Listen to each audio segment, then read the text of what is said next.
దేనికి సిద్ధం? రాష్ట్ర ప్రజలు ఎప్పుడూ సిద్ధమయ్యారు మిమ్మల్ని ఇంటికి పంపించడానికి.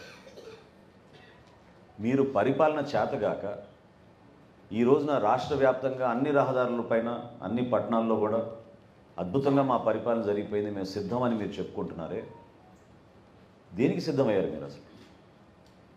మీరు రైతుల పాస్బుక్కుల పైన మీ ఫోటోలు వేసుకుంటే దానికి మీరు సిద్ధమా? రాజధాని లేని రాష్ట్రంగా మార్చినందుకు ఆంధ్రప్రదేశ్ని దానికోసం మీరు సిద్ధమా?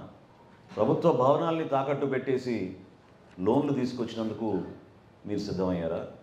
గంజాయిని రాష్ట్ర వ్యాప్తంగా చిన్న చిన్న గ్రామాల్లో కూడా విస్తరించి అమ్మించే పరిస్థితి తీసుకొచ్చినందుకు మీరు సిద్ధమయ్యారా?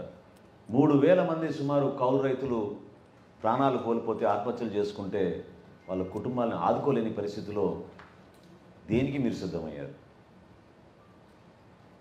పోలవరం ప్రాజెక్టుని ముంచేసినందుకు మీరు సిద్ధమయ్యారా?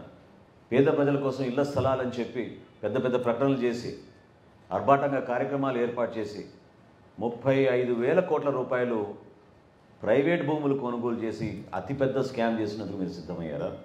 ఇసుక దోపిడీ ద్వారా నిర్మాణం రంగం పూర్తిగా కుదిలమైతే భవన నిర్మాణ కార్మికులకి మరొకసారి మీరు మోసం చేయడానికి మీరు సిద్ధమయ్యారా? యువత కోసం డిఎస్సి నోటిఫికేషన్ కానీ జాబ్ క్యాలెండర్ కానీ పదే పదే మీరు ప్రకటనలు చేసుకుంటూ వస్తున్నందుకు సిద్ధమయ్యారా? పరిశ్రమల్ని మన రాష్ట్రం నుంచి తరిమికొట్టే విధంగా మీరు సిద్ధమయ్యారా? అసలు రోడ్ లేని పరిస్థితి తీసుకొచ్చి కనీసం గుంతలు కూడా పూడ్చలేని దుస్థితికి మీరు సిద్ధమయ్యారా?